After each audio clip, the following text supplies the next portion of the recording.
नमस्कार साथियों, आप सभी साथियों का आपके अपने YouTube channel UPSC Hindi with Veer CBR में एक बार फिर स्वागत है। तो कैसे हैं आप लोग? आशा करते हैं आप सब लोग अच्छे होंगे, मस्त होंगे, बढ़िया होंगे, अपना ख्याल रख रहे होंगे।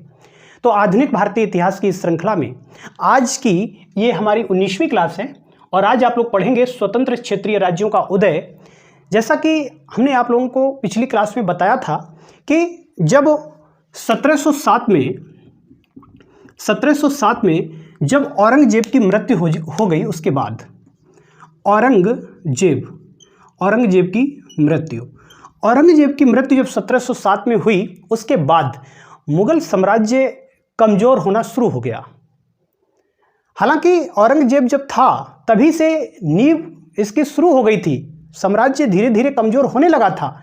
लेकिन जब औरंगजेब की मृत्यु हुई उसके बाद पतन बहुत तेज़ी से हुआ और कई क्षेत्रीय शक्तियों का, कई क्षेत्रीय राज्यों का उदय हुआ, जैसे बंगाल, बिहार, उड़ीसा और इसी तरीके से मैसूर, हैदराबाद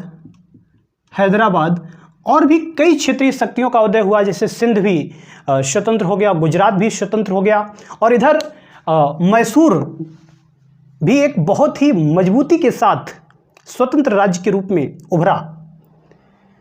हालांकि जो भी स्वतंत्र राज्य उत्पन्न हुए, स्वतंत्र शक्तियों का उदय हुआ, ये जो भी शासक थे ये लोग सम्राट को भेंट भेजा करते थे, सम्राट के प्रति अपनी आस्था रखते थे, लेकिन ये वास्तविक रूप से ये स्वतंत्र हो चुके थे।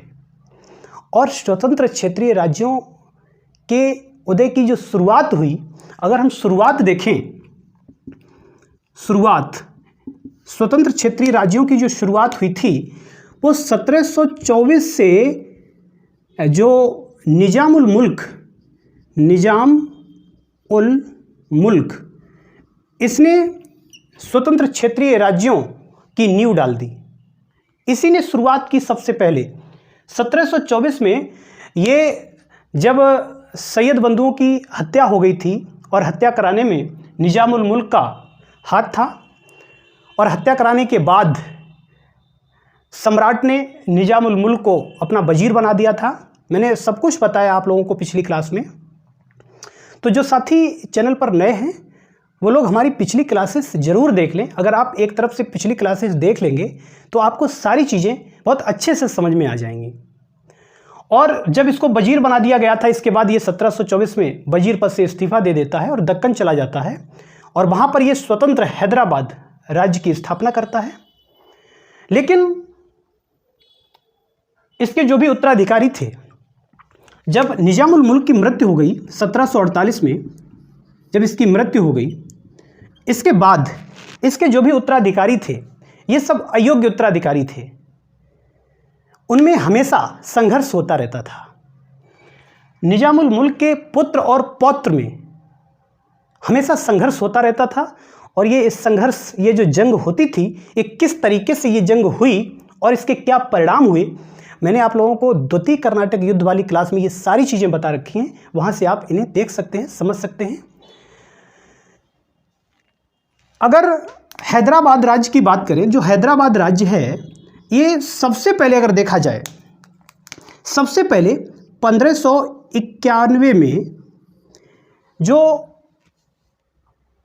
कुतुब शाही वंश था, कुतुब शाही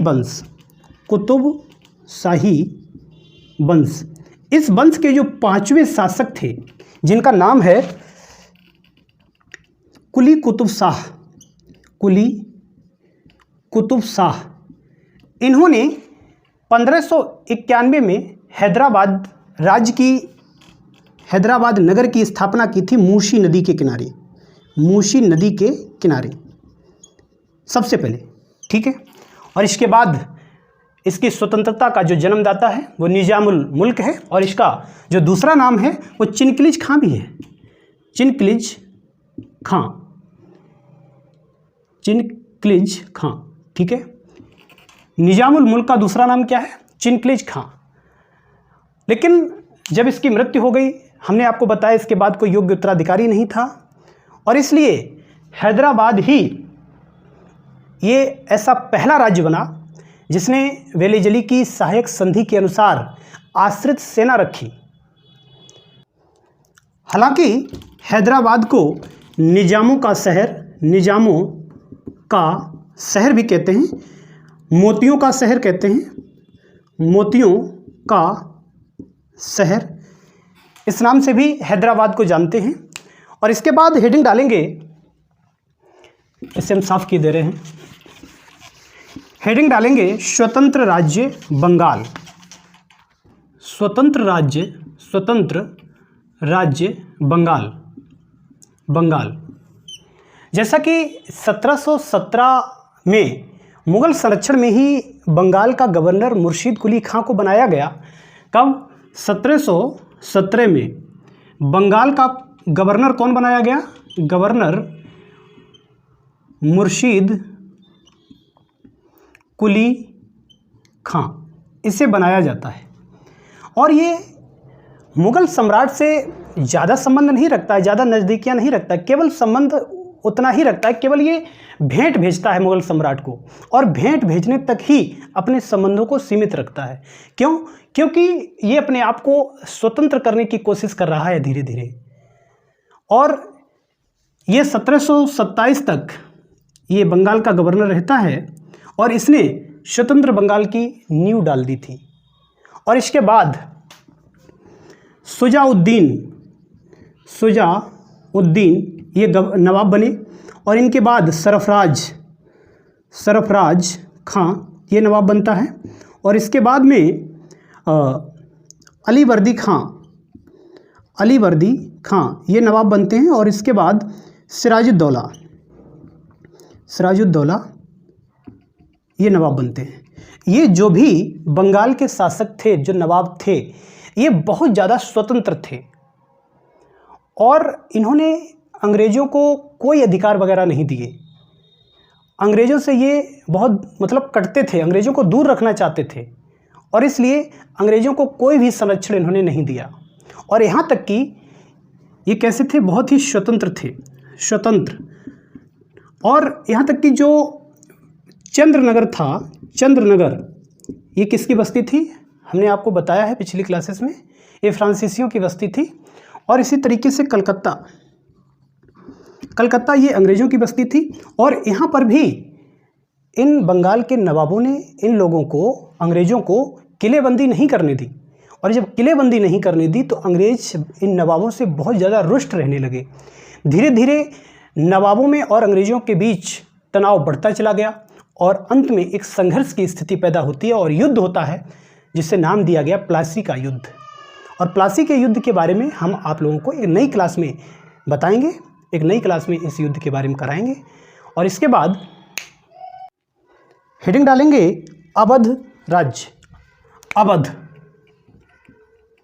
तो अवध के बारे में अगर देखें तो 1722 की बात है, जब अवध का नवाब सादत खां बना। जब अवध का नवाब सादत खां 1722 में बना तो इसने भी अपने आप को स्वतंत्र घोषित करना या स्वतंत्र करना शुरू कर दिया था। और अवध में एक बहुत बड़ी समस्या थी कि जो जमींदार लोग थे वो किसानों का बहुत ज़्यादा शोषण किया करते थे, किसानों को बहुत परेशान किया करते थे। तो सादत खां ने अवध के अंदर भूमि व्यवस्था में सुधार किया और जो किसानों का जमींदार लोग शोषण करते थे उस शोषण से इसने मुक्त करवाया। लेकिन बाद में जाकर के सादत खां ने 1739 में इसने आत्महत्या कर ली और इसके बाद इसका जो भतीजा ये नवाब बनता है और इस भतीजे का नाम है सफदर जंग, ये नवाब बनता है।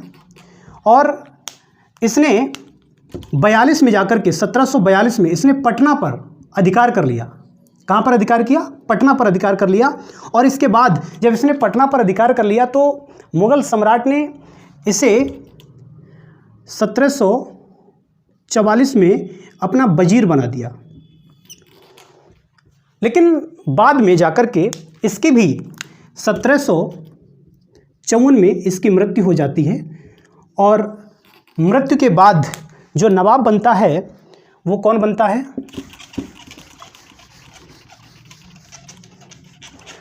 शुजाउद्दौला। जब सफदर जंग की मृत्यु हो जाती है, सफदर जंग की जब मृत्यु हो जाती है और इसकी मृत्यु के बाद अवध का नवाब कौन बनता है? शुजाउद्दौला। शुजाउद्दौला। और शुजाउद्दौला के बाद अगर देखा जाए तो अवध का नवाब बनता है जिसका नाम है आसफ उद्दौला। आसफ उद्दौला। और इसके बाद में वजीर अली खान, वजीर अली खान ये नवाब बनता है। और इसके बाद सादत अली खान ये नवाब बनते हैं। और इसके बाद ये अगर देखा जाए तो हैदर शाह ये नवाब बनता है। और इसके बाद में नासिरुद्दीन। और इसके बाद मोहम्मद अली शाह। और इसके बाद में अगर देखें तो अमजद अली शाह ये नवाब बनते हैं। और इसके बाद वाजिद अली शाह, अमजद अली शाह के बाद में अगर देखा जाए तो वाजिद अली शाह नवाब बनते हैं। और इसके बाद इनकी बेगम हजरत महल ये नवाब बनती हैं। और इसके बाद में इनका जो पुत्र था बिरजिस कादिर ये नवाब बनते हैं। तो ये नवाबों का क्रम आप ज़रूर याद रखिए। कभी कभी क्रम पूछ लिया जाता है कि अवध के नवाबों का सही क्रम क्या है, तो ये क्रम आप ज़रूर याद रख लीजिए।